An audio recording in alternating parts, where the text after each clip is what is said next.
नमस्कार। चलिए आज इतिहास के एक ऐसे दिलचस्प पन्ने को पलटते हैं जहां दो महान संस्कृतियां मिलीं और एक बिल्कुल नई, एक ग्लोबल पहचान का जन्म हुआ। ये कहानी है भारत के यूनानी राजाओं की, जिन्हें हम इंडो ग्रीक के नाम से जानते हैं। तो शुरुआत एक सवाल से करते हैं। क्या कभी पुराने भारतीय सिक्कों को ध्यान से देखा है? उन पर बने एकदम असली, जीते जागते इंसानों जैसे चेहरे और साथ में वो ग्रीक अक्षर। आखिर ये सब भारत के सिक्कों पर कहाँ से आया? इसका जवाब हमें इतिहास की एक लगभग भूली हुई कहानी की तरफ ले जाता है, और वो कहानी है इंडो ग्रीक साम्राज्य की। तो सबसे पहले देखते हैं इनकी विरासत को, जो पत्थरों और सिक्कों में आज भी जिंदा है। आखिर कौन थे ये लोग इन अनोखी कलाकृतियों के पीछे? ये थे इंडो ग्रीक्स, सिकंदर के जाने के बाद भारत में बसने वाले पहले यूनानी शासक।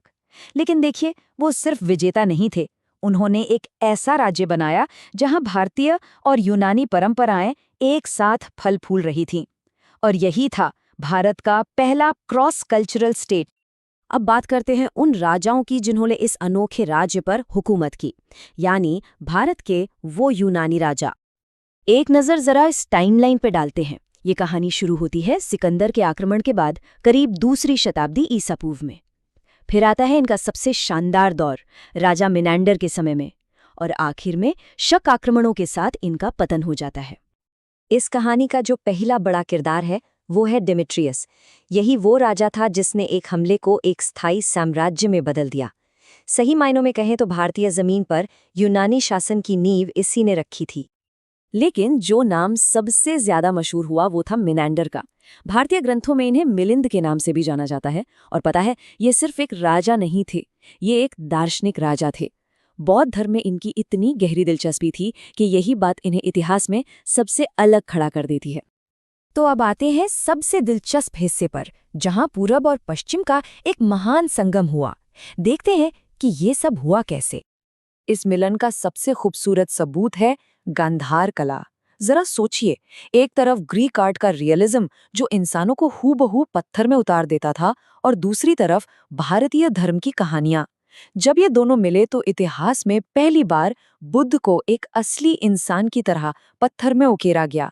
ये एक बिल्कुल नई शैली थी जिसे इंडो हेलेनिस्टिक आर्ट कहा गया। और सिर्फ कला ही नहीं, इन्होंने तो सिक्कों की दुनिया में भी क्रांति ला दी। भारत के इतिहास में ये पहली बार था जब सिक्कों पर राजाओं के असली चेहरे छापे गए। और सबसे कमाल की बात ये थी कि ये सिक्के बाइलिंगुअल थे। एक तरफ ग्रीक भाषा तो दूसरी तरफ खरोष्टी लिपि, ताकि भाई दोनों तरफ के लोग इसे आसानी से पढ़ और समझ सकें।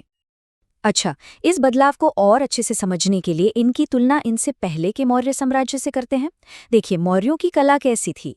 संकेतिक यानी सिंबॉलिक, और इंडो ग्रीक की एकदम रियलिस्टिक।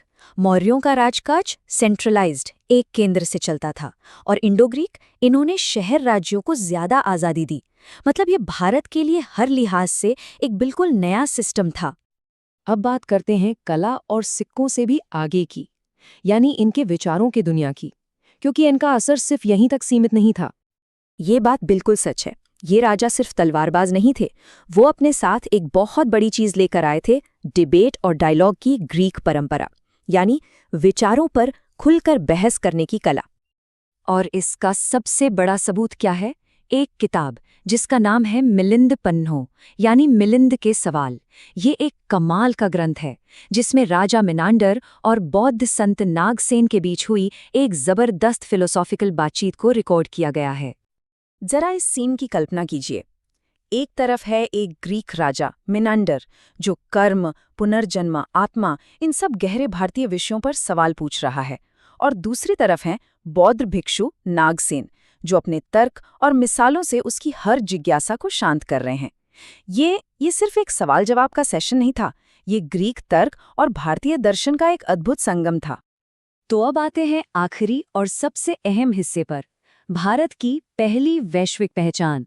इन सब बातों का आखिर मतलब क्या निकलता है? इनकी विरासत क्या है? तो असल में इंडो ग्रीक्स ने हमें दिया क्या? उन्होंने दिया भारत का पहला मल्टीकल्चरल मॉडल, जहां अलग अलग संस्कृतियां एक साथ रह सकती थीं। उन्होंने भारतीय कला को रियलिज्म दिया, हमारे सिक्कों को मॉडर्न बनाया, और सबसे जरूरी फिलॉसफिकल डिबेट का एक कल्चर बनाया। एक तरह से उन्होंने ही भारत के लिए अंतर्राष्ट्रीय व्यापार और विचारों के दरवाजे पूरी तरह से खोल दिए। तो कुल मिलाकर ये क्या था? ये था ग्रीक तर्क और भारतीय अध्यात्म का एक जबरदस्त फ्यूजन। एक ऐसी ताकत जिसने दो अलग अलग दुनियाओं की सबसे अच्छी चीजों को एक साथ लाकर खड़ा कर दिया। इसीलिए इंडो ग्रीक को सिर्फ एक और राजवंश की तरह देखना सही नहीं होगा। वो एक ट्रांजिशनल सिविलाइजेशन थे, एक पुल की तरह जिसने पहली बार भारत को सही मायनों में बाकी दुनिया से जोड़ा। उन्होंने ही भारत की पहली सच्ची ग्लोबल पहचान गढ़ी और उनकी ये विरासत आज भी हमारे इतिहास का एक अटूट हिस्सा है।